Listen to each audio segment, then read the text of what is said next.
Kevin Bowen here.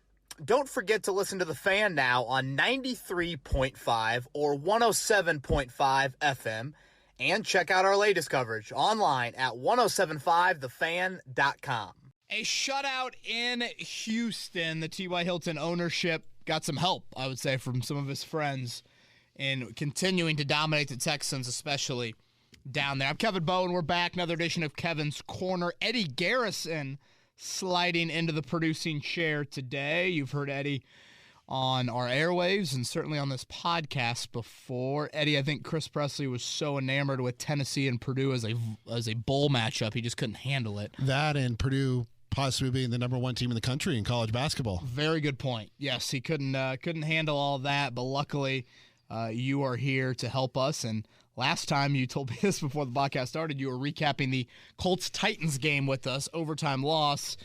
Fortunately, a little bit of a, I would say, less stressful and better end result from a divisional matchup with this one. So a lot to unpack. Obviously, what I liked, what I didn't like. We'll get into Twitter questions. We will continue to have a podcast during the bye week. So I know a lot of people have asked some bigger picture stuff. I've kind of compiled those into a separate document that we'll get into during the bye week. So we'll still have a podcast next week leading into, just a mega matchup against the old foes from Foxborough, and obviously a lot of eyes on that tonight. Let's just start here, Eddie. Overall, the Texans stink. They're awful. I think they're the worst team in the NFL. You made them stink even worse. You made them look like, I literally sat there in the fourth quarter and think this is why the NFL should have relegation. Yeah. Like that was my thought. I was like, they are so. I tweeted out during the game, I'm like, I fell asleep to Iowa's offense Saturday night, and I almost fell asleep to the Texans offense yesterday. I go on Houston radio, typically one of our affiliate stations down there. I don't know if affiliate's the right word, but a fellow ESPN station down there. I go on their station each time the Colts and Texans play, and they literally said to me last week, they're like, yeah, basically the only way the Texans have a chance is if the entire Colts roster gets food poisoning. Shit, man, that could have happened, and I still think the Colts would have won. Yeah, with how bad they looked on both sides of the football. But still, I do want to acknowledge a couple things just off the bat. I thought you gave them no hope. When you play games against these sorts of teams, they're looking for hope. I understand the Texans, they want they got the football early. If they get a field goal, if they move the ball, they've done something of note, and Kenny Moore established that right away. We'll talk more about Kenny here in just a little bit. Also, I know a lot of people just don't even want to talk about this game. We're going to talk about it, and you guys know full well on this podcast what we love to do. You talk about the game itself, but you also acknowledge the stuff that can continue moving forward, is worrisome moving forward, could be a positive moving forward. You can isolate those two things. And I've got people saying, who cares the Colts shut out the Houston Texans? Do I think that the shutout result makes me think the Colts are going 4-0 these final four games? They're going to be, a deep January run? No. But how can you not sit here and watch that game yesterday and see that the Texans did not cross the Colts 40-yard line and not walk away impressed? It's not just a shutout. How do you not cross an opponent's 40-yard line? And I don't think they even crossed midfield until the final minute of the game. Am I right? It was the second half. I think they got past midfield. I thought they did. I heard Reich say that after the game, but I thought Reich misspoke after the game. So they got to the Colts 44 with a minute to go in the third quarter. Okay. Brandon Cooks had an end around. That was kind of a big play that got the 13 fans inside of NRG Stadium to their feet there. I thought it was a COVID crowd, man. I was like, wait, what? Is this COVID again? Is there only 5,000 people allowed in the stadium? That's one of those games where you buy a nosebleed seat and you're like, all right, I'm going to move down because nobody's here. Oh, my gosh. They're welcoming you to the lower bowl. I just, that's a dominant performance. I get the Texans are awful, but that is a dominant defensive performance. And major hat tip to Matt Eberflus in that unit, who I do think since the Jets game, we've seen some different things utilized on that side of the ball. Field position, 21-yard advantage in average drive start. Mm-hmm. I mean, think about it, Matt. The field's only, 100 yards long, and you're getting 2 extra first downs every single drive. That's nuts. Huge. Rigoberto Sanchez, outstanding and helping you there. When we say the kind of give no hope, and I guess we'll get into that a little bit more, what I liked, I did want to mention T.Y. Hilton, spoke to the team Saturday, and basically was like, mediocre, average teams, even good teams, they oftentimes play to their competition. Let's show that we're not just that. Let's show that we're a little bit more. I think there's better barometers for that, but I get T.Y.'s message. And like Jacksonville, well, let's go to the Jets. The Jets, you let hang around. Mm-hmm. Jacksonville, you really let hang around.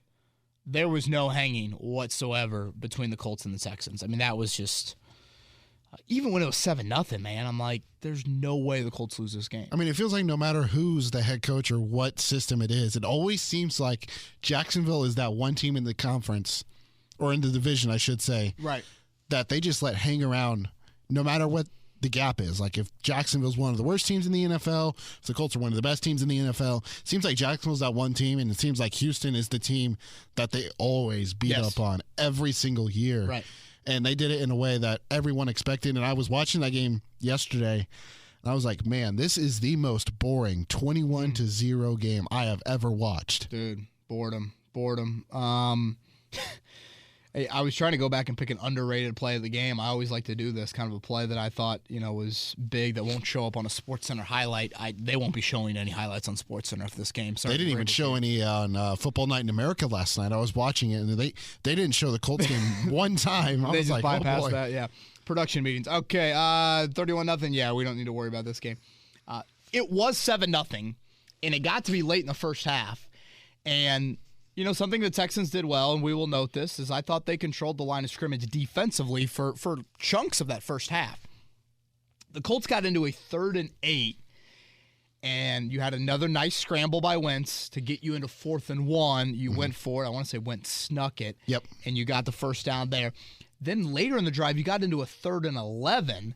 Doyle wide the hell open and easy pickup there. But you take those down in distance, it was a 3rd and 8 and a 3rd and 11. Obviously less than 50% chance that you convert each of them, let alone both of them, or just either of them. You were kind of on fringe field goal range at that point. And, Badgley had already missed one.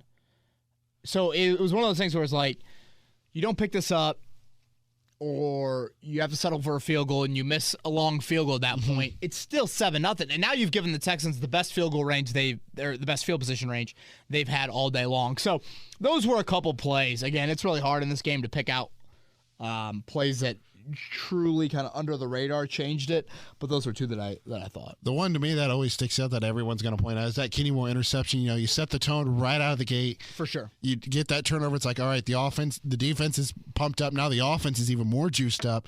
It's like, all right, our defense has gotten us going. We're in great field position. Let's go in, deliver a touchdown first drive, and get a really bad team already out of it. And that kind of goes into it. And let's go ahead and get into it. What I liked, what was my first thing I said? No hope. No hope. So when you're playing these teams, again, you're double-digit favorite on the road. The Texans are officially eliminated from the playoffs, by the way. I saw a tweet before the game when Zach Cunningham, one of their better defenders, suspended for the game. The tweet from the Texans beat writer was, the Houston Texans have proven to do two things well this year: suspend quality players and pay players not to play. Yeah. That's... Boy, Eddie, that's not a ringing endorsement of where Jack Easterby and company are as a franchise right now. You gave them no hope, and Kenny Moore, initiated the whole. You threw a haymaker or two at them early, and that put them on the ropes, and eventually you're able to knock them out. So we'll talk about Kenny individually in just a second, but obviously his interception, his fumble. I thought the drive after the interception was great. The Colts ran it all 6 plays on that opening drive, but I thought how they ran it. Pittman, I think, on an end around. Like Hines got one. Hines on a jet sweep or reverse or something that was of similar perimeter run. And think about it. All week long, you've been here about, the Colts got away from Taylor, downhill runs, all this stuff. And Frank still runs it, but he uses some perimeter stuff in there. Even the Wildcat was, a bit of perimeter action there as well. You saw them get back to the Hines-Taylor personnel grouping on the field together. So I think the Texans are thinking, Taylor's running it right at us. Taylor's running it right out at us. And you did a little bit of just kind of variation off of that, which I thought was huge to get that touchdown, take that 7-0 lead, and then obviously Kenny Moore with that second turnover. Now, you continue to kind of maintain field position. Sanchez was outstanding. When I say give no hope, you throw in the no turnovers. Mm-hmm. I mean, Carson Wentz, a very meh day in terms of if he's your fantasy quarterback. Not mine. Yeah, I think he might have been. Are you kicking my ass in fantasy this week? I haven't paid attention, honestly, because the postseason's here and neither one of us made it, so I stopped paying attention. Okay, well, I think you are kicking my ass, but I'm glad that you're not paying attention. Thank you for publicly not bringing that up. I decided to bring it up anyways. Went 16-22, 158, and 1 touchdown. So, again, he won't make you happy as a fantasy owner, but he hasn't turned the ball over interception-wise on the road this year. And, that, again, can put a team like that into hey, we have a chance. They've given us a short field. They've done something. The defense is taking a picture at the other end in front of the camera. The crowd of 28 is now all of a sudden locked in. They showed one guy on the camera during the game that they need to put him in the Texans Ring of Honor. He was legitimately just going nuts at one point during the game. I'm like, that man right there, Texans fan of the year. The other sequence where you gave no hope, Eddie, end of the first half, start of the second half. Like we said earlier, it was 7-0. That's a one-possession game. Yeah. It wasn't a 2-minute drive to end the first half. You had a 6-minute drive that turned into kind of a 2-minute situation, not like super hurry up or anything. But you got the ball with 6:59 to go at your own 46, methodically moved it, and took up 6:16. So basically, the rest of the first half, that was the Doolin touchdown right before the end of the first half. And that was when you had the Wentz scramble, you had the Doyle 3rd and 11. So that, to me, was the double dip scenario. Now you're up 14-0. You don't give them a chance to go down the field and score. And then first drive of the third quarter, nail, coffin.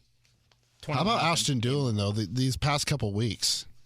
Offensively, he's been making a little bit of a difference. Well, first, shout out to Malone University. You texted me during the morning show today and said that you've been to Malone, where Ashton Doolin went. No longer has a football program. No. You said a beautiful campus. Yeah, it is a really beautiful campus. It's one of those campuses where, it looks new, but it all has, that nostalgia feel to it at the same time. Okay. And it's like, I don't know if you've ever been to Indy or not. Oh, yeah. They've got the halls, and then they have a nice little open field, but they have the dorms and the halls all built around one another, and it's a huge field. It's almost like a football field almost. It's now it's in junky. Canton, Ohio. Yeah, I've been to Canton. How did I miss it? Because it's in the middle of nowhere. Okay. In Canton. That's the only reason why nobody knows where it's at. Yeah, I spent 4 nights in Canton, and boy, talk about 4 nights I'll never get back. Anyways, Canton, you should go to the Hall of Fame, but I wouldn't, go out of your way to go. You're referencing that Hall of Fame game, aren't you? Well, yeah, that was kind of the cherry on top. What was it that same week? Yeah, I think it was. Yeah, it was. Harrison and Dungy going in the Hall 2016, 15, something like that. Anyways, yeah, gave him no hope. Gave them no hope. You're up 21-0, and that is the game from there. Doolin, to me, he's doing what Zach Pascal usually was doing for you. Mm-hmm. And a little bit of more. I mean, obviously the 62-yarder last week or whatever that was a play that Pascal probably definitely isn't making, I should say. But this staff really likes Doolin. So you need somebody. Pittman again. I mean, I saw the percentage. Pittman and Taylor had 70-something% of your total offense. You're going to play some defenses that actually are competent coming up here. They're going to take away. Those guys are limit them. Can your others step up for you? And I thought a little bit of Hines. Hilton had the toe tap grab. There was a little bit better from your skill group. Pittman obviously started the game better as well. But ultimately, you gave them no hope. And this was the last sort of game. I never even thought it was a trap game. First off, the Texans suck. And everyone's like, well, they beat the Titans a few weeks ago. Tannehill threw 4 picks in awful weather, and you put the ball on the ground 4 times. They had 4 fumbles, Tennessee, in that game. Yeah. That's not happening indoors. Yeah, I mean, when you look at the Tennessee Titans, too, I mean, like, that loss to the Jets and that loss to the Texans, you need to put a little bit of context behind it, too. No Julio Jones or A.J. Brown in that loss to the Jets. And then in the loss to the Texans, no Julio Jones, no A.J. Brown, and no Derrick Henry. And on that front, too, Eddie, the Titans have created the opportunity to where they can afford to lose a game like that because they've beaten so many elite teams. Yep. The Colts aren't in that boat, so they've got to take care of their business. And obviously, it's 6-6. You got to take care of the business as well. We'll get into a little playoff chatter as well. But yeah, give no hope was the first thing that I wanted to mention. Yeah. Your second one was the defense. Yeah, and let's and then it was the next one Kenny Moore. Or are we talking Kenny Moore here? It just says defense and then skill guys helping out. Okay, well, let's focus on Kenny Moore here. First of all, what a story. Story speaks for itself. I'm sure everyone saw it on Hard Knocks, but just in general, him becoming a Colt. It's just a crazy story, and I guess I'll go over that for those that kind of missed it. I would think most of our listeners know this. But basically, Kenny Moore out of Valdosta State, he's 5'9", and 180 pounds soaking wet. Goes to New England, makes an impression. What's New England thinking? All right, we've got enough corners. He's short. We think we can sneak him to the practice squad. And Chris Ballard did not want Kenny Moore. Colts are really bad in 2017. When Ballard takes over in 2017, overhaul their defense. Ballard's got a prototype for corners. Look at all the corners Ballard has signed or claimed. They're all long, tall, and long. None of them look like Kenny Moore. Right. And Kevin Rogers, one of their longtime scouts, very, very respected voice in that room, he was like, trust me, this kid has a long wingspan, which makes him taller than his height on the roster. And he's super competitive and super instinctual.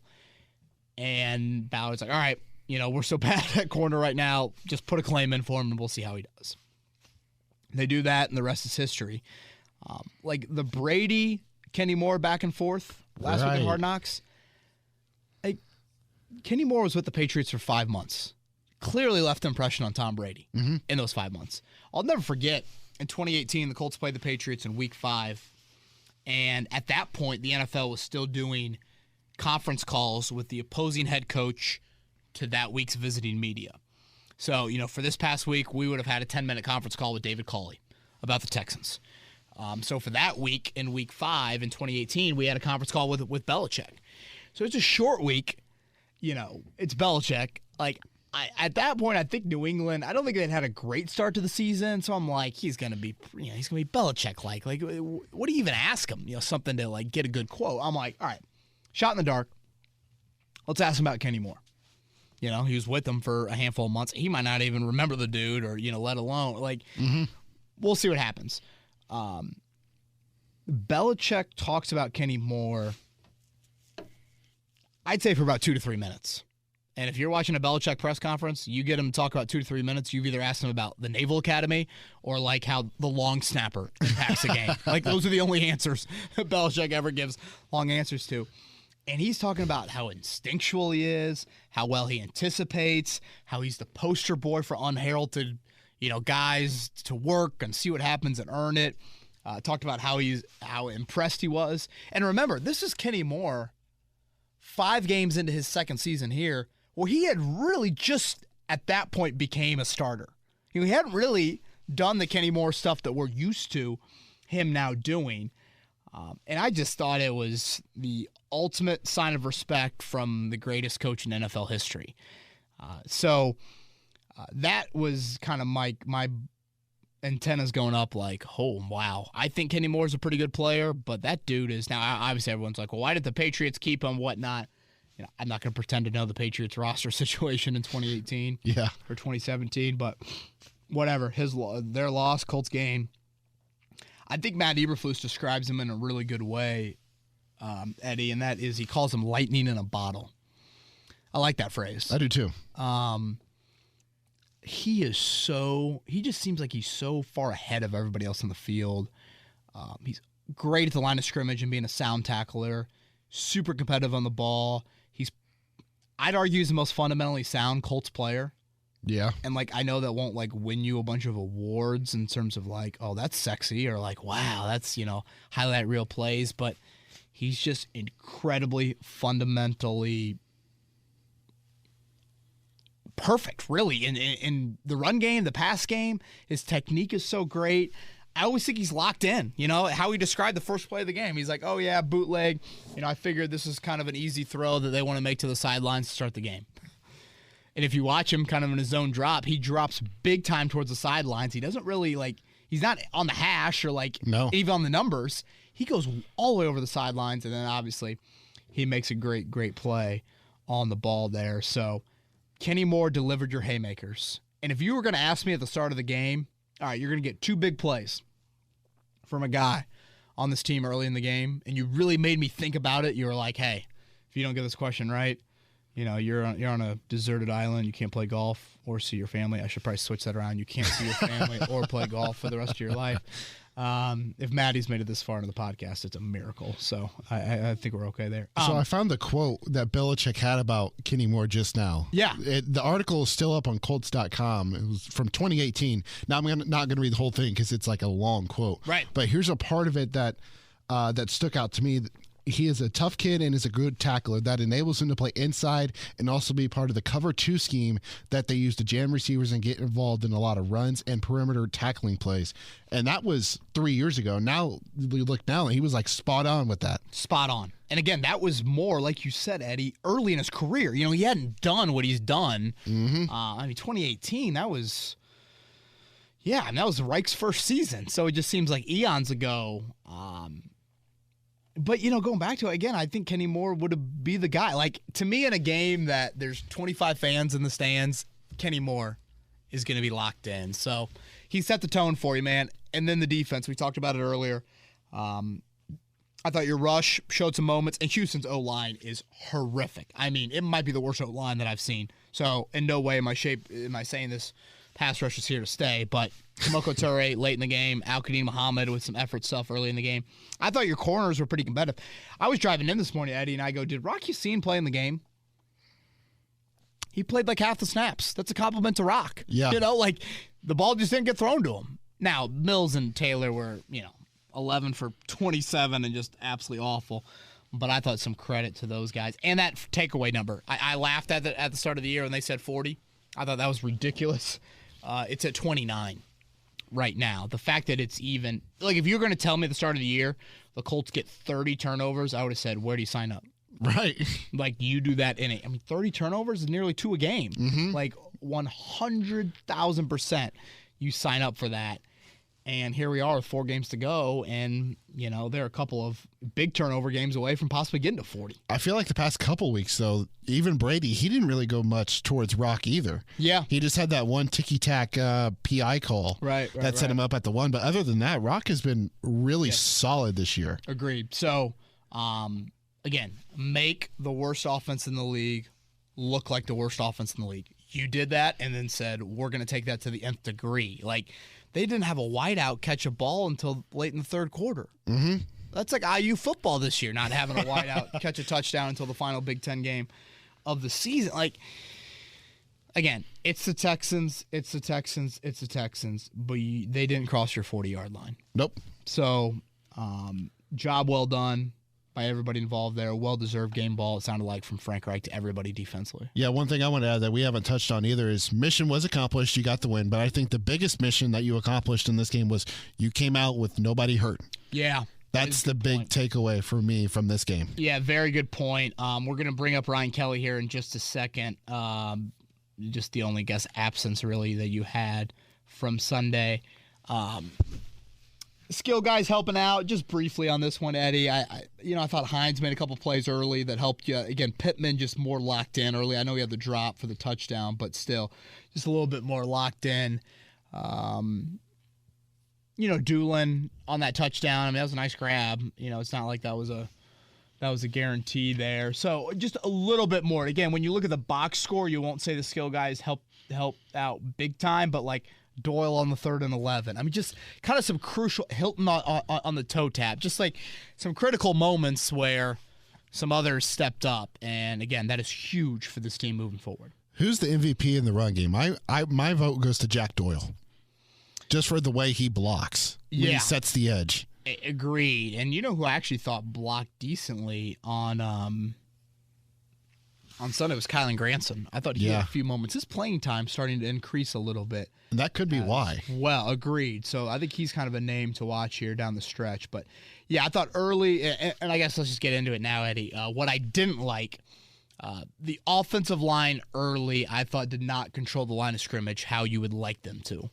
You know, you look at this Texans D-line, especially from an interior standpoint. I mean, it's not a group that has great depth at all. And I just felt like you struggled a little bit at the point of attack. I thought you struggled a little bit kind of like getting to the linebackers at the second level. And it was tough sledding, you know, early on for Taylor before he kind of opened it up there into the second half, where I think he was nearly 6 yards per carry. You know, Kelly's absence, it's basically from what I have understood is it's a positive, what the Colts feel like isolated case for Kelly. Obviously, he goes on the COVID list Saturday. It's remarkable that the Colts are the second to last team in the NFL to have a guy go on the COVID list, and then the bye week to follow. I mean, what a great break. Right. Just a great break, because the assumption is Ryan Kelly is still unvaccinated, which means his absence will be at least 10 days, possibly 14 days. So that would 1,000% take him out of 2 games if you had another game next week. With only 1 game, I think he'd be eligible to return for that New England game, because that you would hope that New England game is 14 days out from when he goes on the list. But we've seen times where, again, the assumption that I have is he tested on Friday and that test showed up as positive, you know, Friday night, Saturday morning, whenever you get the results back. Therefore, he goes on the list Saturday. So I think 14 days would then be that Friday before the New England game. Now the question becomes him not practicing all week, because remember, that New England game's on Saturday. You don't practice that Friday. You practice Tuesday, Wednesday, Thursday that week. Would him not practicing still allow him to play? I think so, but yes, that will be an interesting storyline to keep an eye on. The conditioning for me is the part that you have to pay attention to. Sure, especially if he's symptomatic. Right. Because Amari Cooper for Dallas, he tested positive. He missed 2 games, and he wasn't even sure if he would play on Thursday night against the Saints, because he's like, I just don't feel the same. Like, my conditioning is like horrible. Right. And like one of the first things that goes when you get COVID, because I had it, I'll acknowledge it, is like your ability to breathe. Like, your breathing is so different once you get COVID compared to before and after.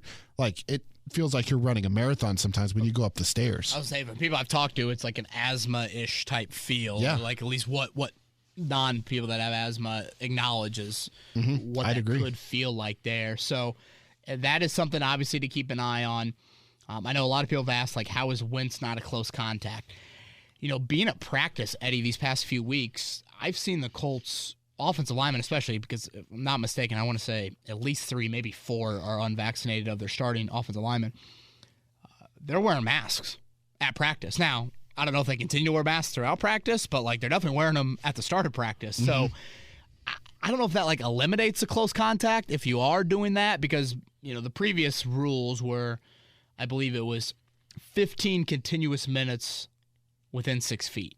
So, like, during practice, you know, it's a 20-second play, and then, I mean, hell, you're technically only under center for, like, you know, whatever, 5 seconds or 10 seconds at the line of scrimmage. And it's not necessarily communicating face-to-face either. Right. I mean, you can get pretty technical with it. And who knows, if they want to be crazy about protecting Wentz could, you know, talk to the huddle from 5 feet away and be like, you know, this is the play call or whatnot. So I think if you get through today, Monday, get through tomorrow, Tuesday, again, the Colts feel like it's isolated. I'm assuming, you know, you're going to be, you know, we had a member of our family test positive on Thanksgiving, and no one else in our family has tested positive with that. So it's just kind of an indication of, and we all have tested numerous times since then, it's just an indication of, like, just because you are around these people, that doesn't necessarily mean you're going to test positive with that. So we'll see what happens in the bye week. Vaccinated players, I believe, are allowed to leave the city. I think unvaccinated are not, if I'm not mistaken. And the NFL in general has heightened protocols. I think when you look around the league, hell, when you look at Hard Knocks, they show the team meeting rooms. There's a lot of people. A lot of people wearing masks. If not everyone. A lot of masked, a lot of vaccinated people wearing masks. So I think teams around the league have just been like, all right, numbers are rising, new variant, all that.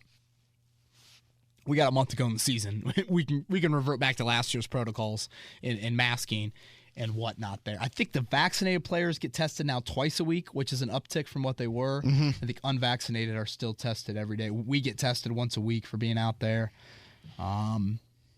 So, yeah, I just wanted to make sure we ran down the Kelly. And what I talk about Kelly in the O-line is, like, I did feel like there were a few times yesterday I noticed communication issues leading to the O-line struggles. And, I mean, man, Danny Pinter thrown in the fire, not all week. He doesn't practice all week.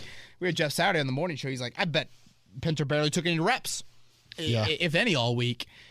So maybe some of that is on there. So at least the one thing that you could have if you are Danny Pinter in this situation is at least you're going into the bye week knowing, hey, I have a chance that I'm starting against New England. Yes, I need to start watching film tonight, yesterday. Great point. Because of how complex that defensive line is. Yeah. I know the Colts have had some, injury issues clearly this year, but from a COVID standpoint, they've gotten great luck. Great luck with it. And I'm not going to pretend to they're taking more precautions than other teams. I have no idea what's going on but behind the scenes.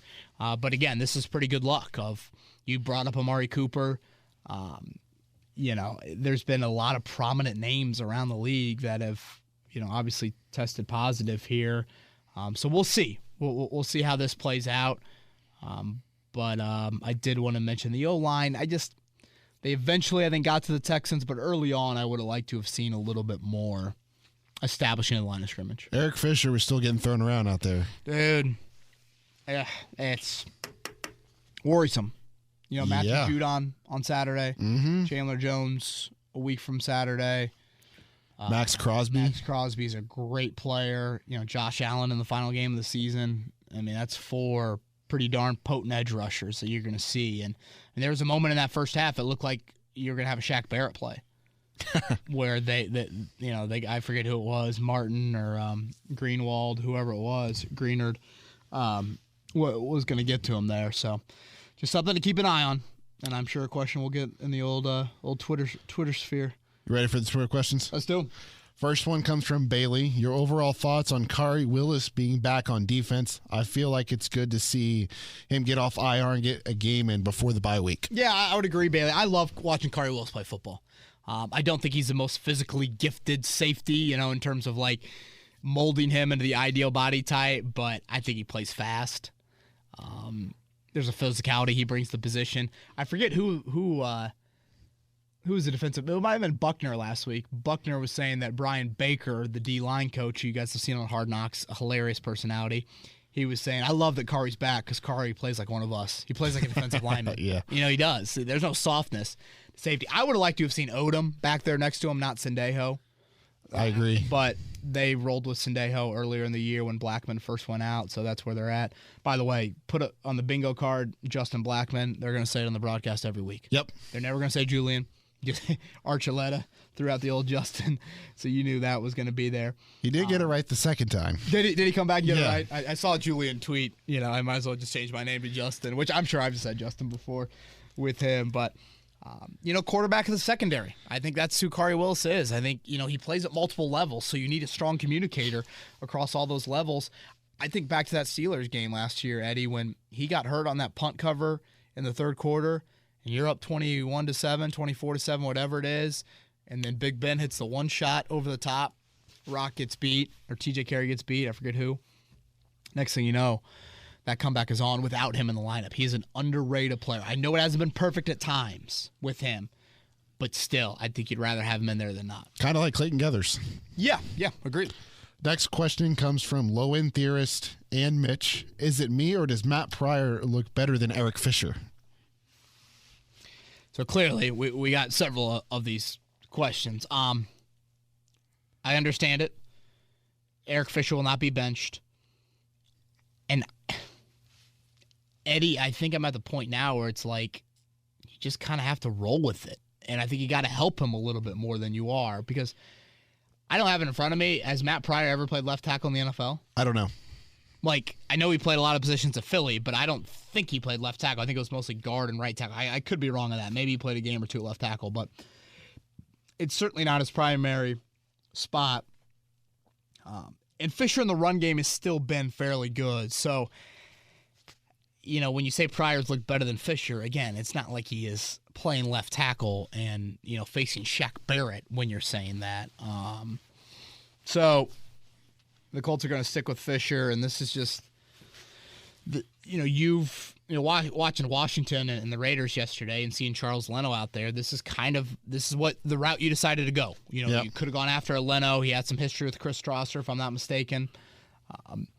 And obviously a healthier option, Leno in his career, but you wanted to swing a little bit more than Fisher. For a guy like Fisher, I understood it. It had a little bit more of a risk, a little bit more of a Super Bowl type of move. And you've got really no left tackle in waiting on your roster there. So I cannot see them benching Fisher. I think you're in a camp where you got to help him a little bit more at this point. Yeah, I was just trying to look at the draft and see where guys were taken, but Rashawn Slater was picked way before the Colts, because that was a guy that I really liked, and he's played so well for the Chargers. Right. Oh, he's been unbelievable. If I'm not mistaken, who was a kid? Darisaw, isn't he playing pretty good now that he's in the lineup for Minnesota? I'm not sure. I knew he got beat. He didn't play in the Colts matchup with him. No. Or the preseason matchup with him. No, I don't know. I haven't really kept I thought he much. had played decent, and that was the debate. Either him or Kwity Paye, and basically they were like, Kwitty's character is 1,000 times through the roof. All right, I found it here. 10 starts for Matt Pryor last year at the Eagles, 6 at right guard, 3 at right tackle, 1 at left tackle. So he's been there in a game, but not been there extensively at all. Yeah. All right, next question, David. Last week's game stings, knowing the Colts could have been 8-5 with a spot in the dance, but with things said before, 3-1 should get the Colts in. Obviously, you don't want to lose, but if you had to pick one possible loss, would you rather have the Colts lose to New England to help them with their division, with the Colts having beat Buffalo, or against Arizona since they're not conference? Oh, it's got to be Arizona. I understand what David's saying. He basically says you want New England to win the AFC East, so you want Buffalo in the wild card. But no, it's, the tiebreaker is the conference record. So, yeah, it's got to be Arizona is the one game you want to lose. Because who knows? We'll see what happens tonight, but New England could be in the wild card mix as well if Buffalo is able to go ahead and take care of business. And I know, you've got just crazy Colts fans that, like, I bet you have some Colts fans out there, Eddie, that if they needed to cheer for the Patriots in the final week of the season for the Colts to make the playoffs, they still wouldn't cheer for the Patriots. Oh, 100%. And honestly, Colleen Bowen might be one of them. She hates the Patriots so much. But you know what? This is where we're at. It's head, not heart, folks. Get out your Patriot pom-poms. Head to the foot parlor or wherever Robert Kraft's going. Maybe you can head there before the game starts to, get you whatever in the mood and whatnot. You want the Patriots to beat the Bills tonight. Because remember, the Bills go to Tampa next week while New England hits a bye. Mm-hmm. And then they go to Foxborough. Tonight's in Western New York. They still go to Foxborough. So you want the Bills in that wild card mix. One of our consistent listeners, Brandon, pointed this out on Twitter. Have you seen the Chiefs' schedule to end the year? No. So we talked about it in last week's podcast. The Colts need to cheer for division leaders. So you want New England, you want Baltimore, you want Kansas City. Kansas City helped you out last night. They beat Denver. Kansas City's final 5 games: Raiders, Chargers, Steelers, Bengals, Broncos. Eddie Garrison, 5 teams, all with 7 or 6 wins right now in the wild card mix. Jimmy Cook is going to be all over us and say, hey, you guys are all Chiefs fans the rest of the way, aren't you? Jimmy, yes. I mean, everyone is on the Chiefs bandwagon, and I think that's a good thing because the Chiefs seem to be playing better football. But anyways, you're a Chiefs fan every week. If you're a Colts fan, you're a Chiefs fan every week. Yesterday, you look at the help, probably 50-50. Raiders lost, helped you. We mentioned the Broncos losing. Mm-hmm. Steelers are that weird tie team, man. How is exactly right. That tie, that's going to be And then the Chargers beating the Bengals. That was big. You kind of want the Bengals to run away with it, or at least you wanted to. Yeah. Yesterday. But now they're kind of back in the mix. So, David, I still think 3-1 will be enough. You really want one of those 3 wins to be New England, though. Oh, 100%. 2-2.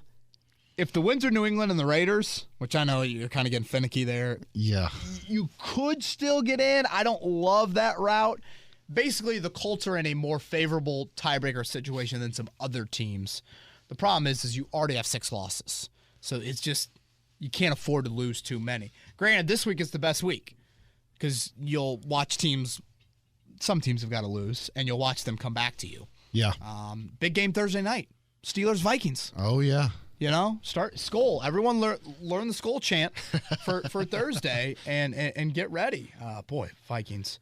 Do you think the cornerback for the Vikings there thought the end zone started behind him? Oh, 100%. Or there was some kind of mix-up. I don't know, because it looked like there was like a miscommunication between the... Did he think the end zone was 30 yards? He was worried about defending behind him? I don't know. I think his job was to protect the boundary, and then the safety that was there to his left was supposed to come up and defend the goal line. Dude. Just in case somebody came from behind. I got nothing. But I don't either. And you know what? I watched that live. I'm like, are you kidding me? Thanks, Minnesota. I just lost money because of you. I was going to say, financially, there might have been something on the line there, but I was not happy. This is from Scotty. Do you think the way Houston crushed the Colts run, shouldn't fans back off Frank Reich for the Tampa Bay game? No. No. Gosh, I thought we were done with this conversation. But here we are again. You look at Taylor's runs yesterday, Eddie, I think half of them came against an 8-man box plus. And look at how the game unfolded. Taylor in the first half yesterday. I should probably just look it up. I'm guessing about 3-ish per carry. He had 19 carries for 67 yards, 3.5 average. Right on the nose. Second half, Eddie. See if you beat me to it. 5.8 per carry. 19 for 67 in the first half. So then he had 13 for whatever that is in the second half. That is kind of what the run game is like. You know, we've used the boxing analogy a whole lot. I know Frank Reich loves the boxing analogy. You wear him down. Mm-hmm. Wait, 3.5 in the first half and almost 2.5 more than that in the second half. That's kind of what I was getting at with the Tampa Bay game. So many people want to act like in that Tampa Bay game that the first half the Colts ran it poor. They ran it poor in the first quarter. The second quarter, Taylor averaged 5 yards per carry. Mm-hmm. You had started to crack them. And then what'd you do? You broke them open on that final drive, but you waited till the fourth quarter to try and tap back into that. So, yeah, each game is its own entity. Sure, you struggled a little bit early on against Houston, but you stuck with it. And boom, eventually Taylor broke their will, and you were able to have a huge outing when it's all said and done. So, no, Scotty, I'm going to stand by. Like, Frank Reich, you guys have heard me say this before. I think Frank Reich is a very good offensive mind. I have stood by that time and time again. It's more about personnel usage at times that is head-scratching to me. And that was it with Taylor. I thought the Hard Knocks segment with Nelson going up to Reich and telling him, that stood out to me, Eddie, because if you caught that, Quentin specifically says in there, can we call a downhill run? Yeah. For Jonathan. None of that RPO bullshit. Yeah. And I love the RPO, but basically what Nelson's saying, screw Carson having control at the line of scrimmage. We want an actual run call. Yeah. That 28 is going to get the football. That's where I'm at with Taylor. He's too good not to touch the football for such a limited amount of time during that stretch. If the numbers aren't favorable, you trade it up for Jonathan Taylor for a reason. Do you think at Wisconsin they ran against a bunch of 6-man boxes? Oh, hell no. We watched the Big Ten. They might as well play with 5 linebackers on the field and no safeties when you're playing against Wisconsin. So, no, Scotty. I guess crush was probably a little bit too harsh by some people. But again, Nyheim Hines, Eric Fisher, they had their mistakes in that game. Those are bigger mistakes. But still, Taylor needed to touch the ball more. This is from Bruce, and I think this came during the actual game. Okay. Yeah, sometimes we get some volatility from fans during the game. Right. Great game by Reich so far, but here, first and goal from the 5. Taylor, no touches. Why don't we push our MVP candidate to the forefront? Not sure when that came. Okay, that was, I want to say that was fourth quarter. Not the Deion Jackson one, obviously, but who scored the last touchdown? Deion Jackson did. They settled for a field goal. It was Badgley hit that 23-yarder. Oh, yeah. Yeah, so they threw it three times. Fisher had an illegal formation. Wentz got sacked. Yeah, I don't know if Bruce is referencing for voting purposes. Yeah. It's just like the Heisman touchdown that you're trying to get late in the game, For betting purposes, maybe? I don't know. Yeah, exactly, that too. Bruce, I'm not going to fret over that. At that point in the fourth quarter, I tweeted out when Taylor fumbled it, I go, good. Unless you have him for gambling or fantasy purposes, get him out of the game. I agree. Like, you're up 24-0. Once you got up 21-0, Eddie, I was good to start subbing at will. I know usually the magic number is you get to 4 scores, 4-score margin. Yeah. And you start doing stuff. Once it got to 3 scores, 3 touchdowns, I was like, sub at will, open up the playbook, explore, condense the playbook, whatever you want to put on film you feel is good, go ahead and do it. When I was watching that game yesterday, I was like, when Sam Ehlinger came in, I was like, hey, let him throw the ball a little bit. Let him get some experience. No, he didn't throw one, right? No. All Deion. I know. I was hoping that he would throw one there. I know they tried to dump one to Mo Alley Cox, I believe, in that goal to go. They're trying to get Mo a little bit more involved. So, Bruce, I'm not fretting over it. This is from Jake. Everyone keeps saying 10-7 will get the Colts into the playoffs. Are we sure, though? The Chargers and Bengals both have pretty reasonable schedules. Okay, will you look up those 2 schedules, Chargers and Bengals? Yeah. Right now, the standings, and again, this is heading into Monday Night Football. I haven't looked forward to this Monday night game in a while. Did we get Manning Cast back tonight? I hope so. But see, then again, I'm like, probably for my job, I should watch the other telecast. You learn a little bit more watching the other, learn more about the opponents. But still, Peyton Eli. Okay. Which team do you want first? Let me read the standings and then give me the Chargers first. Okay. Right now, our division leaders in the AFC: Patriots, Titans, Ravens, Chiefs. Ironically, they're all 8-4. The wild card: Buffalo as the 5 seed. The Chargers. Wow, how about that matchup? Chiefs, Bills. If the playoffs started today, first round. Chargers as the 6th seed and the Bengals as the 7th. The 8th seed is Pittsburgh, 6-5-1, and then the Colts there at 9th at 7-6. So, let's assume the AFC East gets 2 in. Okay? Let's say the Patriots and Bills both get in. That means out of Chargers, Bengals, Steelers, you need 2 of them to miss the playoffs. All right, give me the Chargers schedule. They're 7-5 right now and 5-3 in the conference. Colts are 6-3 in the conference. You're not going to like this. Okay. They have the New York Football Giants. Oh, God. Coming up Sunday, Another the team home game. Relegated. Then they have the Kansas City Chiefs at home on a Thursday night. Then they have a bye week. Or no, they don't. They go to Houston. They got the mini bye. Yeah, they got the mini bye. Then they go to Houston and play at Houston after Christmas. So that is a bye week, right? Yeah. They're playing the Texans. Yeah, essentially. Yeah. Then they have the Denver Broncos at Bring home. back Phillip Rivers for an anniversary game. LaDainian Tomlinson and Phillip Rivers could beat the Texans right now. Oh, 100%. So after Houston, the day after New Year's Day, they have Denver at home. And then they have to go to Vegas for the final week of the season. Okay, that is pretty reasonable. All right, give me the Bengals.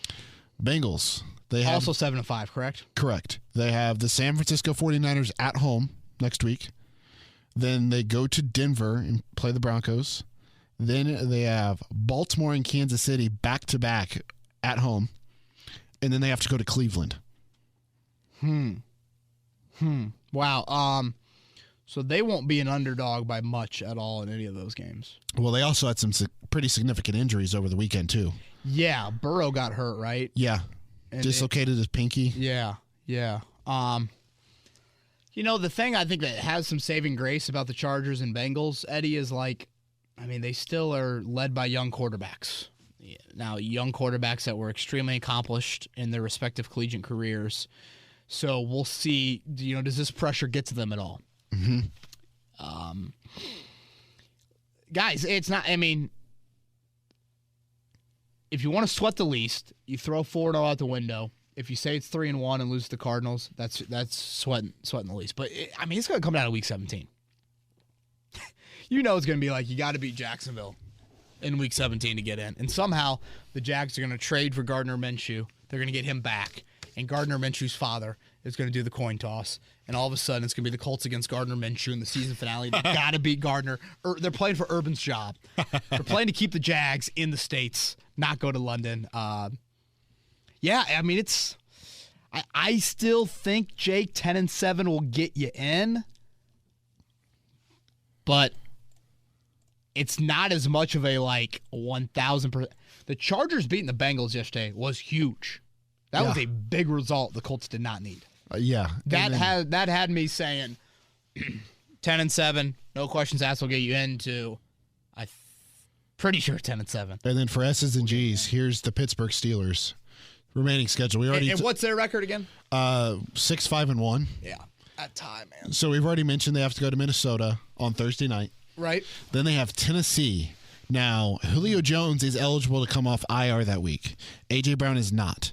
Okay, that's a good point. And then they have to go to Kansas City on the 26th of December. Then they have Cleveland at home, and then they have to go to Baltimore. You would think that's tough. Man, the Steelers just... I don't know how they do it. I swear Big Ben looks like he throws it as far as, Rosie can throw it at times. And yet, sure enough. And that tie, dude, that's the weird tiebreaker with it all. They are 2-3 on the road. Isn't our conference record pretty bad, too? 4-4. So I guess not horrible, but worse than those other teams. I don't know how they beat Buffalo either. Still can't. Week 1. All right, we're narrowing down on the final Twitter questions. This one is from Brian. If Frank thinks Wentz has elite arm talent, why does he constantly underthrow his receivers? Yeah, I guess he's referencing maybe more of the deep ball stuff. It was odd that, by the way, Derek Carr chucked it on that Hail Mary yesterday. It was weird that Carson didn't get that Hail Mary to the end zone against Tampa to give Pittman a chance there. I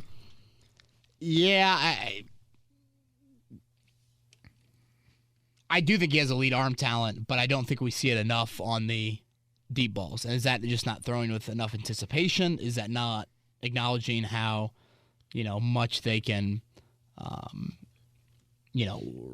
run for his pass catchers? So, Wentz has been incredibly good on the road this year, not turning it over. I do feel like one thing that, the deep ball arm strength, again, I don't think it's much of a strength. He can do it. It's more of doing it. To me, the ball placement on the underneath stuff is still something I want to see him kind of pinpoint. I think we see it in the red zone show up at times. I think it's really important to help your guys run after catch as well. Getting that ball on the right shoulder, letting them not break stride.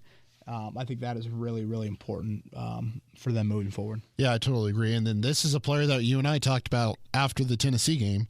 Are we getting the contract value out of Nyheim Hines this year?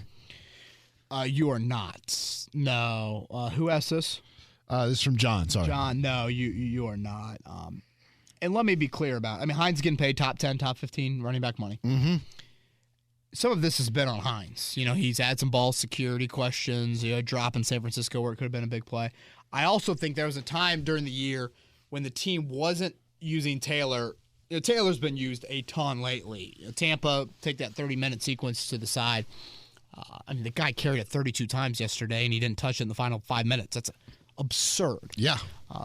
In a good way, obviously.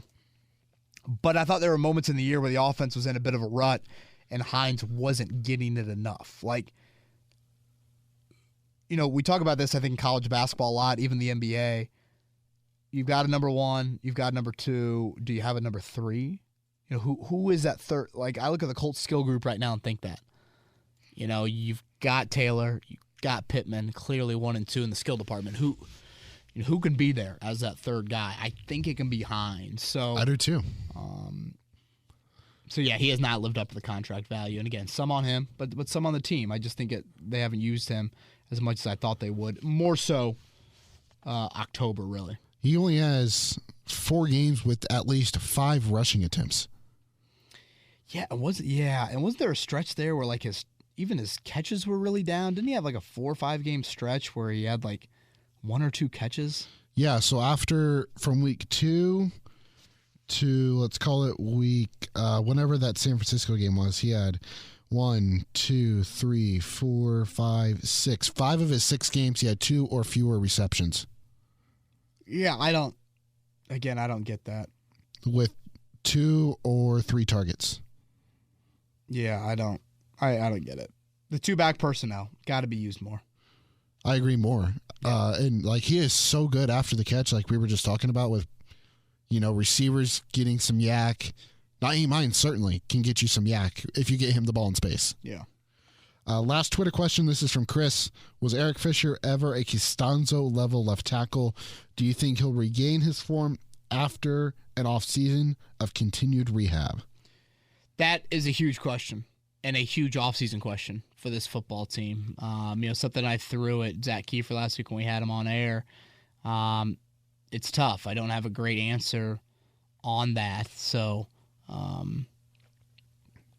we'll see. Part of me thinks this could be something that he regains. I mean, he did tear the Achilles in late January. I mean, we're just past the 10-month part. So I kind of want to see it. And honestly, Eddie, I just don't think you're in a position to make a significant move elsewhere at this position. Now, I think if there's a tackle sitting there in day 2 of the draft, he might not play for you day 1, but that's a spot that you got to look at. So maybe it's something that you go down that road there. So we'll see how it all plays out, but it's something that you've got to make a very honest decision with yourself here to close out the year. I was talking to a friend about this. This is kind of going forward, looking at like next year. I always felt like going into this year, this was the year to get Carson right. Mm-hmm. And I think he is ahead of schedule in terms of the corrections with the mechanics, the footwork, and the mental side of things, because he had he stepped back so far last year with Philly. And now he's almost to that level where you saw in 2017, 2018. It's like next year, there's a real possibility you could be talking about the Colts as legit AFC champions. I think a big thing, yeah, I certainly hear you out on that. I think a big thing with Carson is to taste the postseason. Taste it. Yeah. Find out what that life is like. He hasn't been there, really at all. That's a valid point, yeah. In games. So I think it's so critical for him to, if Burrow and Herbert taste it and win a game or two, now all of a sudden Cincinnati and LA are on the point where they've got the same experience under center in the playoffs that Mahomes, not to the level of Mahomes, but you know what I'm saying. They've tasted it like Mahomes and Mayfield and Allen and Lamar Jackson all have here in recent years. Like, it's crazy to think that you could go into next year and Carson Wentz could have the 8th least amount of experience of AFC quarterbacks in playoff games. And yet he's older than all of them. Mm-hmm. Like, it's just kind of weird how that could be there. So that's why I think there's been a lot of good I've seen this year.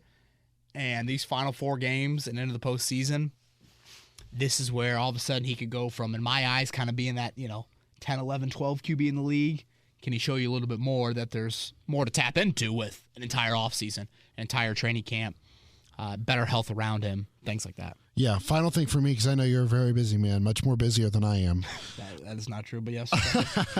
The man that produces every Pacer game for us. That's factual. I don't want to talk about them at all. When you look at the Colts, I just lost my train. Oh, last night. It was last night. I was watching the Sunday night game. I don't know why I stayed up for that entire game. I don't either, but I don't know if you caught this. At the very end, Al Michaels and Chris Collinsworth were talking about like the look toward the playoffs and whatnot. And Collinsworth loves the Colts. And Collinsworth just randomly mentioned the Colts. He goes, I don't think that's a team that nobody wants to play if they make it to the postseason. And played up the outdoor aspect. Right, because they have shown they have been able to play in the awful weather conditions at Buffalo and at San Francisco. They are physical on both sides of the football, and they can beat you in a variety of different ways. I'm like, oh no, please don't. We don't need the spotlight right now. I think it's a good point, though. I mean, I 100%. get it, but I think it's a very fair point. The question just becomes more of, like, can they get there? That's what we keep on saying. Like, there's a lot of elements, and we saw it in Buffalo, about this team that makes me think they can be a really tough out in January. It just comes down to now, I think, proving it again against better quarterbacks and better defenses over the next couple weeks.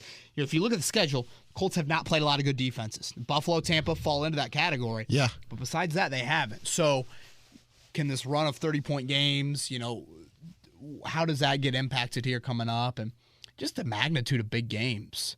I think it's a good thing that New England has these Buffalo's games sandwiched around the Indianapolis game. Maybe they might.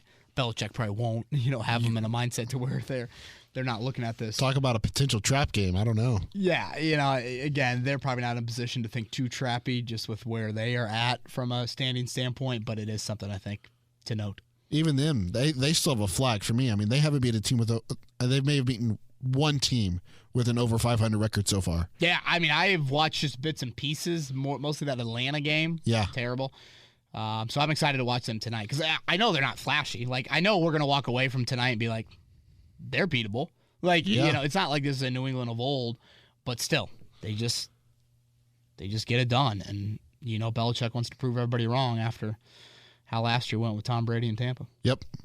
All right, everybody. He's Eddie Garrison. Eddie, you got a busy week with Pacers. Back, I hope you enjoyed your 2 days off. So, Eddie produces the Pacers Radio Network right here on The Fan, does an outstanding job, and always enjoy when he fills in, man. So appreciate it. Thanks, man. Always a pleasure. Again, he's Eddie Garrison. I am Kevin Bowe, and we are wrapping up Kevin's Corner. We'll be back next week during the bye week. We'll talk to you later, guys. This has been Kevin Bowen. Thank you for listening to another edition of Kevin's Corner. If you haven't already, subscribe on iTunes or Stitcher for the best Colts and Pacers coverage.